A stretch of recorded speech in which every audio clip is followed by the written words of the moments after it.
ఉద్దేశం.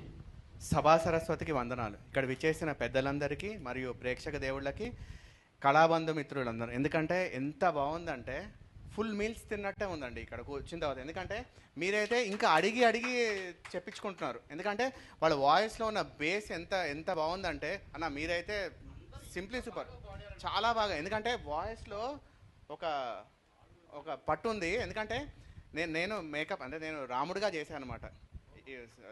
మెయిన్ హాల్లో సీతారాముల కళ్యాణానికి నేను ఆల్మోస్ట్ 39 మినిట్స్ నేను చేశాను. దానికి నేను 10 రోజుల నుంచి చెప్పాలంటే బట్టి కొడుతూనే ఉన్నాను. మనకి అంత రాదు తెలుగు. ఎందుకంటే ఇప్పుడున్న కాన్వెంట్స్, నేను కాన్వెంటే అనుకోండి, కానీ ఇప్పుడున్న దాంట్లో తెలుగు అంత స్వచ్ఛంగా రావాలి అంటే అంత ఈజీ కాదు. ఎందుకంటే తెలుగు గురించి ఒక పద్యం కూడా ఉంది, చెప్పమంటే చెప్తాను. పాయసాన్నంబు కన్న పాల కన్నా, జున్ను గడ్డల కన్న వెన్న కన్నా, కమ్మనైనట్టి నా భాష అమ్మ భాష, తేనె విరిజిల్లు నా భాష తెలుగు భాష. అంటే తెలుగు భాష అమ్మతో పోలుస్తారు, అంత స్వచ్ఛంగా ఉంటుంది.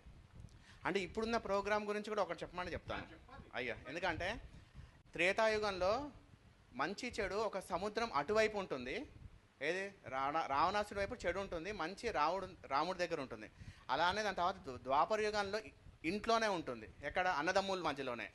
కానీ ఇప్పుడున్న దాంట్లో మన ఒంట్లోనే ఉంటుంది మంచి చెడు. కాబట్టి ఇంత ఎందుకంటే మనిషికి ఎన్నో ప్రాబ్లమ్స్ ఉంటాయండి, ఫైనాన్షియల్గా కానీ అదేంటి ఫ్యామిలీ మ్యాటర్స్ కానీ ఎనీ. కానీ ఇక్కడికి వచ్చి ఇట్లాంటి ప్రోగ్రామ్ చూస్తే కనుక మొత్తం ఎగిరిపోతాయండి. ఇంటికి వెళ్ళి హాయిగా తిని పడుకుంటే హ్యాపీగా ఉంటుంది. అంత బాగుంది మీ ప్రోగ్రామ్. థ్యాంక్ యూ అండి.